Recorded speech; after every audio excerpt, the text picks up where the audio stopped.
La recta final de estas elecciones del Bicentenario está en marcha y los finalistas de este proceso electoral tan convulsionado son Pedro Castillo, profesor cajamarquino de la izquierda radical, y Keiko Fujimori, la representante de derecha y que tiene una investigación abierta en su contra. Castillo se nos ha presentado con un discurso nacionalista que busca llegar a esos sectores que se han sentido olvidados por el Estado después de cada campaña. Discurso que también ayudó a llegar a la segunda vuelta a Ollantumala hasta en 2 ocasiones. Se podría suponer de cierta manera que la izquierda necesita el factor nacionalista en su discurso para hacerse más convocante. Yo lo que diría es, primero, cuando uno compara el mapa, ¿no?, electoral, hay continuidades en el voto hacia estos candidatos de izquierda, pero no solamente candidatos de izquierda. En cierto sentido, Keiko Fujimori también compite en las plazas que ha competido Ollantumala, que ha ganado Pedro Castillo en esta elección, que Verónica Mendoza ganó en el 2016. Yo creo que va más por un lado de una ciudadanía que está reclamando ser incluida de forma más plena en el proyecto Estado-Nación del Perú. Es decir, esta idea que Alberto Vergara en su libro Ni amnésicos ni irracionales plantea, ¿no?, de que hay una ciudadanía que está excluida del proyecto Estado-Nación, que requiere más del Estado, que busca sentirse parte también de una comunidad. Y creo que hay cierta continuidad entre los votantes de Ollantumala, de Gregorio Santos, de Verónica Mendoza, de Keiko Fujimori y de Pedro Castillo. Los ejemplos del nacionalismo en Humala, que ya se enfrentó anteriormente con Fujimori, son muy poderosos. Hay que rescatar algo bastante importante. Yo, por ejemplo, considero que este sentimentalismo o esta negativa a tal vez analizar a profundidad lo que es el fujimorismo y quedarnos solamente con la superficie, es un pensamiento fundado por las izquierdas en Perú después del 2000, a partir del gobierno de Toledo, donde se realiza este tipo de reconstrucción nacional de un Estado que había fallado y que había demostrado fallos enormes. Se podría pensar que, por su discurso radical, la idea de Castillo llegando al sillón presidencial podría ser una mera ilusión, pero nada más alejado de la verdad, y es que el líder izquierdista sigue liderando las encuestas para esta segunda vuelta. Esto es un favor que, de cierta manera, sigue sorprendiendo a las personas que viven en Lima, pero que la respuesta se podría hallar en las condiciones en las que vive gran parte de la población al interior del país. Castillo tiene pocos incentivos, ha tenido pocos incentivos para moderar su discurso. Primero porque en la primera vuelta normalmente no hay necesidad de esta moderación. Normalmente la moderación que hemos visto se da en la segunda vuelta, y eso ha sido importante en el 2016, en el 2011 y en el 2006. En todas las elecciones anteriores ha sido importante más bien una moderación en la segunda vuelta. Luego, yo creo que lo que hemos visto por esta fragmentación del voto, que ha estado tan dividido entre tantas candidaturas, que no había incentivo para moderarse. Lo que había incentivo era más bien para agarrarse a un nicho de electores y poder emocionar a ese nicho de electores, ese pequeño grupito de electores, y que te permitiera eso pasar y tener al menos un piso que te permita A pesar de la ventaja que tiene Castillo, las alianzas siguen siendo importantes dentro de una campaña electoral. El respaldo que brindan otros candidatos puede llegar a ser de gran ayuda para la imagen que le dan a la población. Veremos cómo ciertas figuras y líderes de opinión tomarán bandos, así como los candidatos que quedaron rezagados durante la primera vuelta. Teniendo en cuenta que el Congreso, que estará en el periodo 2021-2026, es uno de los más fragmentados en los últimos años. Las alianzas que se conformen determinarán la gobernabilidad durante estos 5 años.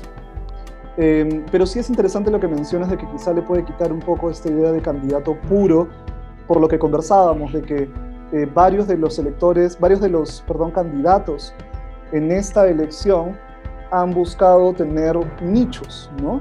Entonces, sí, podría ser que los perjudiquen un poco en esa imagen más apelando a un pequeño grupo de electores que han querido tener. Pero yo ahí lo que diría es que tendríamos que pensar un poco cómo es que se dan esos apoyos en el Perú, ¿no? Hay que tomar en cuenta que en el Perú tenemos un apoyo que es básicamente declarativo, ¿no? Es decir, no es un apoyo de un candidato que tiene realmente una base de electores o de militantes que los van a seguir y que los van a escuchar, que se van a ir con ellos y van a decir, ok, entonces yo definitivamente me voy con Pedro Castillo o con Keiko Fujimori porque me lo dice el candidato porque yo voté en primera vuelta, ¿no? En realidad, por la debilidad de los partidos políticos peruanos, la capacidad de hacer un endosar votos es muy baja, ¿no? Entonces, de nuevo, con la posibilidad de tener que evaluar la data, no creo que sea el principal motivo de los electores escuchar a estos candidatos, ¿no? Principalmente por la percepción que se tiene de ambos candidatos. En esta ocasión, Lima ha resultado ser como el hijo rebelde que se niega a seguir la corriente del resto del país. Mientras que los citadinos de la capital le confían su voto a Fujimori, en la mayoría de las regiones del interior del país, donde predominan las zonas rurales, vemos la ventaja aplastante de Castillo. En estas elecciones, ahora en esta segunda vuelta, digamos que muchos la están considerando, digamos, como el mal menor, ¿no?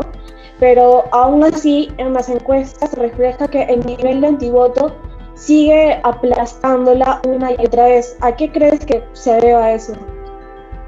Lo que estamos viendo es la posibilidad de que un proyecto político de derecha como el fujimorismo,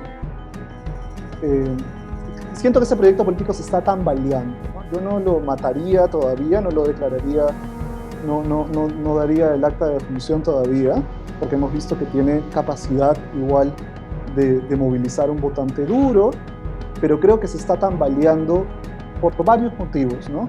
Primero, el fujimorismo tiene un antivoto muy importante porque hay personas que recuerdan claramente los abusos de poder, los crímenes, la corrupción del gobierno de Alberto Fujimori en 1990.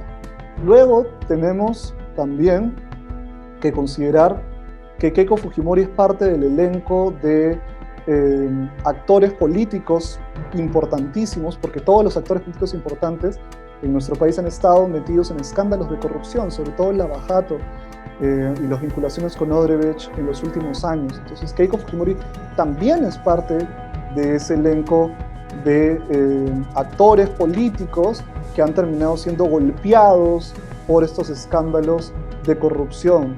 No es la única, pero ella es parte de eso y ha estado, bueno, en la cárcel, ¿no? Y tiene una investigación donde la fiscalía está pidiendo alrededor de 30 años de prisión para ella, y se investiga no solamente a ella, sino a gente muy cercana a ella, y se habla también de la posibilidad de que el partido político sea una organización criminal o una organización que ha estado lavando activos. Entonces eso creo que es un segundo componente importante, ¿no? Sí, mira, el antivoto a Fujimori le va a seguir gastando malas pasadas, le va a seguir costando en esta elección o en las próximas que vengan para todo tipo de pues, cargos públicos, ¿no? Porque lamentablemente, y te lo digo no como una persona seguidora del fujimorismo, sino como alguien de derecha, no tenemos una visión histórica y nuestro revisionismo histórico solamente llega hasta el año 90. En una segunda vuelta en la que la mayoría de votos son en blanco y se enfrentan dos candidatos de extremos políticos, es difícil saber quién será la próxima persona en llegar al sillón presidencial en nuestro bicentenario de la independencia.